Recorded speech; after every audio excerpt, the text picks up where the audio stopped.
Ano ba yung problema kung bakit parang hindi tayo natututo dito sa mga ganitong karanasan? Bakit lagi may casualties? Miski nabanggit nyo dati, ang goal na nga talaga at talaga nangyari na naman sa mga pagkakataon yung zero casualty. So isa-isain po natin, no? Ano ba yung problema? I think ang problema, wala tayong institutional memory. Diba? Talagang totoong people forget yung sinabi mo kanina. Diba? Kahit na the storm was just a year ago, diba? People actually forget what works. Diba? So halimbawa, good science works, diba? Good science works, no? I mean, nandyan naman yung science na yan, eh. Yung UP Resilience Institute, they have the science. Yung pag-asa, di ba? Pag-asa has improved considerably, di ba? But we tend to ignore the science until nandyan na yung situation. It's very frustrating for us. I work for the Manila Observatory that also does this forecast, no? And the science is very clear, di ba? But people wait until the last minute, no? Yung local government parang every disaster is a new disaster, no? So parang inuulit-ulit na lang natin, no? And that's really tragic kasi one day babalik na naman tayo to my greatest fear din sa uwan, baka naging Yolanda ulit, di ba? And it's really something na no. So it's about institutional memory.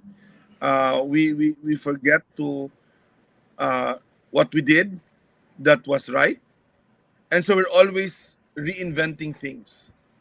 Palagi tayong nagsisimula ulit.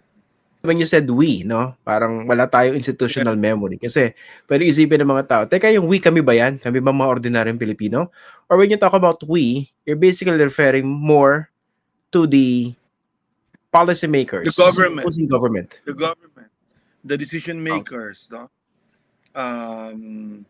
Na parang decision makers are always starting over instead of learning from the past. It's very frustrating kasi a lot of work has been done, no? Since Yolanda. That was di ba? 12 years ago, no? 2013.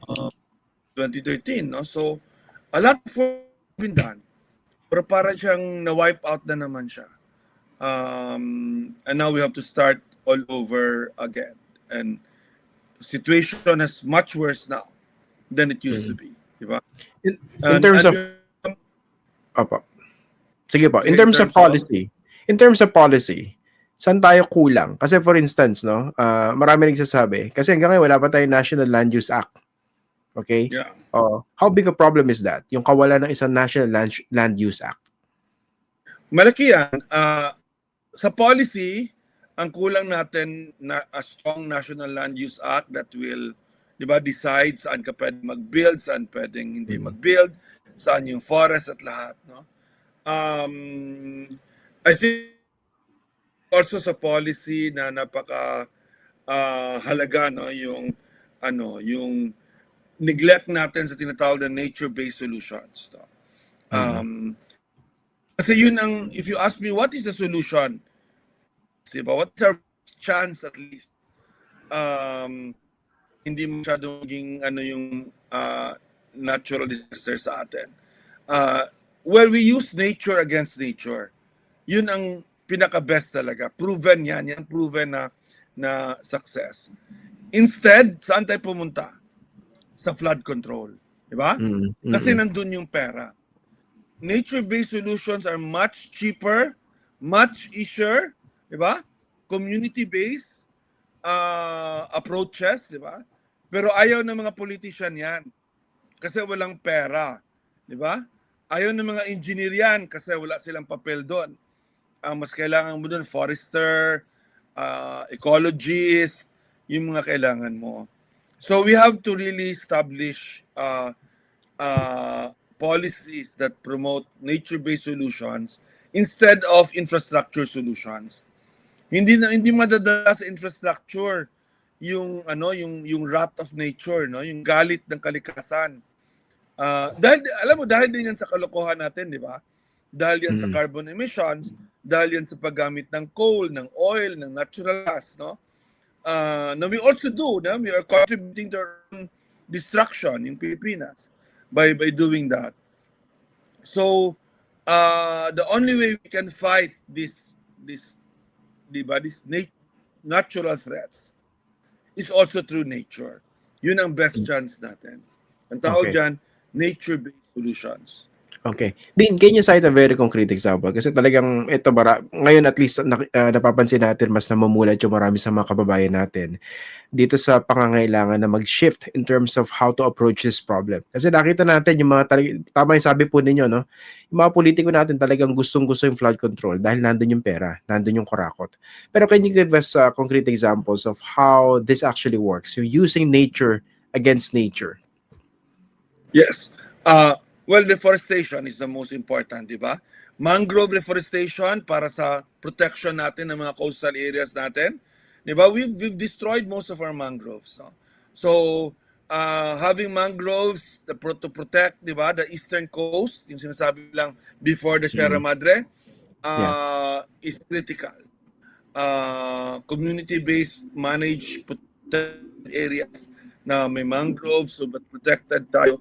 It's all good for fisheries, di ba? Kung meron kang mangroves. So yun ang una for the coastal areas. Sa mga bundok, reforestation. And there's a very concrete example of successful reforestation and management, no? Yung Masungi Geo Reserve. At yung ginagawa nila doon, di ba? Na ironically under attack including by the DENR, di ba? It was actually the DENR and there's Gina Lopez that promoted it against, ang alam mong kalaban doon sa Masungi, quarries at resorts, di ba? Instead of reforestation, ang papayag, ang gusto ng DENR at some people in the DENR, quarrying, resorts, titling, subdivision, di ba? That is guarantee, di ba? Guaranteed, disaster yan, ang resulta niyan. So, Gina Lopez grant them, di ba, yung rights to the forest.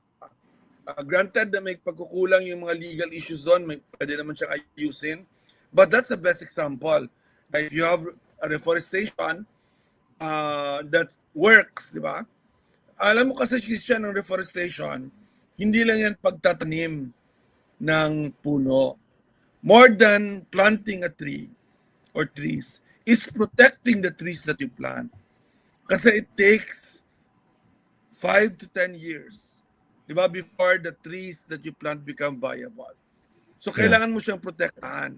Hindi siya pwede plant tas alis. When mga bata tayo, at least bata kami, hindi ko alam naman sa akin. Alam ko yung sinasabi nyo, ganyan-ganyan. Yung magtatanim sa alis. Kami, di ba? Opo, meron din kami nun. Plant lang ng tree, tas alis ka na. Hindi ganyan ang totoong reforestation. You have to protect what you planted.